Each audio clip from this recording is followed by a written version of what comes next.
Today, the entire world is gripped with fear, anxiety, and panic due to the coronavirus that has spread all over the world, bringing our lives to a total standstill.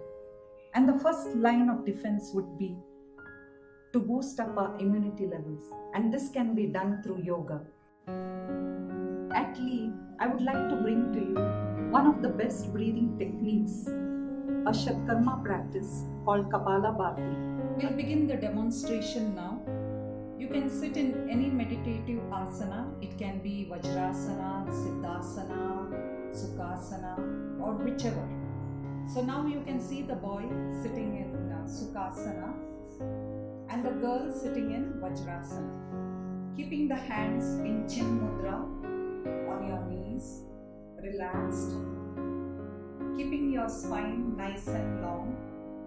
So the crown of the head is stretching up towards the ceiling.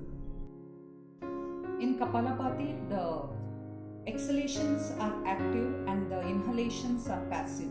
It's the short contractions in your stomach as you throw the breath out through your nostrils. Think about a candle that is in front of you and you are trying to blow out the flame. I would like to mention some of the common mistakes that people do while performing Kapalabhati. So here you can see the girl has totally collapsed her lungs. Her back is curved so much that the Kapalabhati is not at all effective.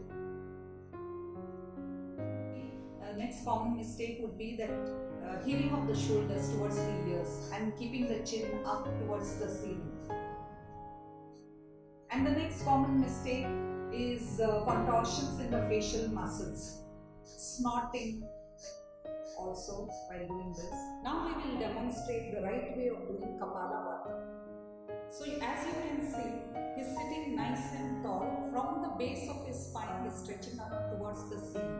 Shoulders are pulled back and his hands are in Chin Mudra with the thumb and the index fingers touching. The arms are relaxed on